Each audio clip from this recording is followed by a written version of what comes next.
If President Samia Suluhu thought the political heat was bad, now her aviation sector has just caught fire. In what might be the most embarrassing nosedive for Tanzania this week, the European Commission has clipped the country's wings, like literally. The EU air safety list has been updated and Tanzania's name is now plastered across it, right alongside Suriname and a colorful list of the usual suspects. For instance, Libya, North Korea, and Air Zimbabwe. The ban means no Tanzanian certified airline can operate within the EU skies. The reason? A scathing review by European aviation experts who found serious safety flaws, including poor oversight, underqualified personnel, and a regulatory system that apparently needs more help than a propeller in a hurricane. So in aviation terms, the EU just gave Tanzania a middle seat on a one-way flight to the no-fly list club, with 168 others already on board. But it is getting even messier. Now this aviation bombshell lands just as Samia Suluhu's administration is grappling with a week from political hell. The president has been under fire after Kenyan activist Boniface Mwangi and his Ugandan counterpart Agatha Tuhaira accused Tanzanian security agents of abducting, torturing, and sexually abusing them. Allegations so explosive that they have sparked regional outrage and international concern. The Police Reforms Working Group, alongside the Law Society of Kenya, shall with others also formally petition members of the East African Legislative Assembly to initiate a parliamentary public hearing. Tanzania bears a duty under the United Nations Convention Against Torture to protect all people against torture. Torture and cruel, inhumane and degrading treatment are serious crimes under multiple treaties and international law. Huo ni maoni yao, ni mtizamo wao. Kama wanachokisema ni hivyo, basi officiate kwenye mamlaka ya kuchunguza. Wangetekwa, yani mimi naiona ni kama ni mtizamo, ni maoni. Wangekuwepo mimi ningehojiana nao. Walichosema ni kwamba baada ya kuchukuliwa na uhamiaji, wakahojiwa, wakaachiwa, watu wa polisi sasa ambao sio uhamiaji waliwachukua, ndio wakaenda sasa kuwatesa, kuwauliza kwa nini mmekuja hapa nchini, mnataka kuharibu usalama. Baada ya kuteswa ndio baada ya muda wakaruhusiwa sasa kuondoka. Sio kama umenielewa. Kwanza hayo ni maoni na mtizamo wao. Lakini pili, kama wangekuwepo, mimi ningehojiana nao nikawauliza wanasema nini, wanamaanisha nini, na maswali mengine mengi ambayo ningeweza kuwauliza. Nilitamani kama angekuwa ni yeye ndio anaongea na mimi ili nimuulize vitu vingi ili niwe kwa nafasi nzuri ya kujua anaongea kitu gani. Sasa nini kilitokea wakati wako mikononi mwa polisi? Sijui kama mmenielewa vizuri.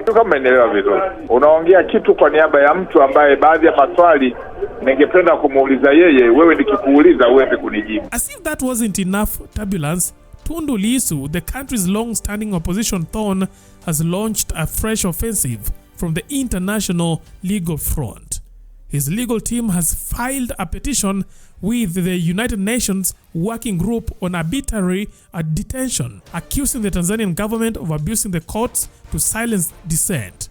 The charge: weaponized treason accusations and a justice system that dances a little too closely to State House tunes.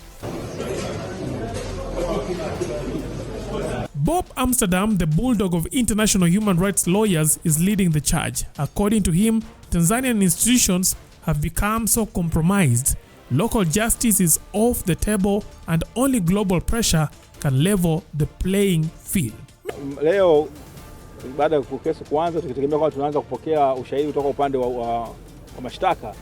Upande wa mawakili wa upande wa mashtaka walisimama na kusema kwamba kuna maombi madogo ambayo wamewasilisha katika mahakama hii, ni maombi ya upande mmoja ambayo yanatakiwa kusikilizwa wa mwombaji na mbele ya mahakama bila upande wa pili kuwepo, yani upande wa mshtakiwa kuwepo.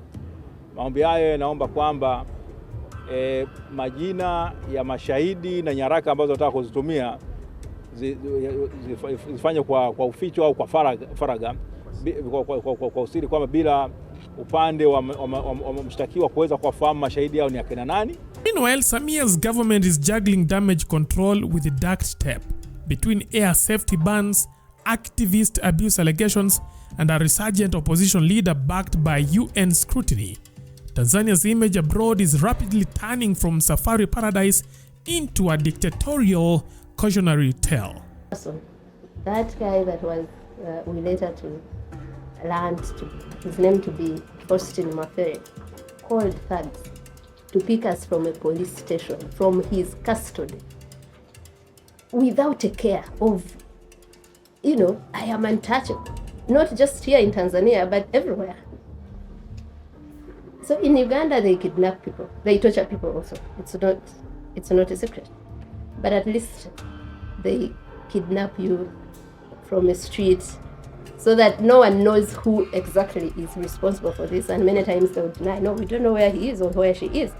Here, the public officials were not afraid at all of being the ones to call thugs, to send us to thugs to do what they did to us. And for me, that's a level of impunity that I cannot fathom, that we are at that stage where people, of course, when I was still shocked, I saw members of parliament also saying Martha Karua should have been raped or sent back home on oxygen, and they were open in parliament. If that doesn't scare East Africans, that we are at that barbaric level, and for them sexual violence is a go-to thing, like it's the first thing they think of. So anyway, so when we were talking, what they did to Boniface is exactly what they did to me. They get me out of the car. After they took Boniface, they had increased the volume of the gospel music they were playing. At first I didn't know why, but I had Boniface screaming and I knew they were trying to block that, me from hearing that. So they violently picked me out of that vehicle, and they also ordered me to strip naked. Now, I was afraid.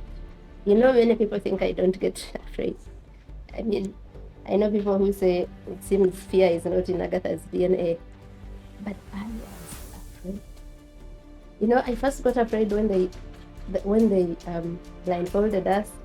I think I had a moment of like almost a panic attack, because always my fear was being tortured.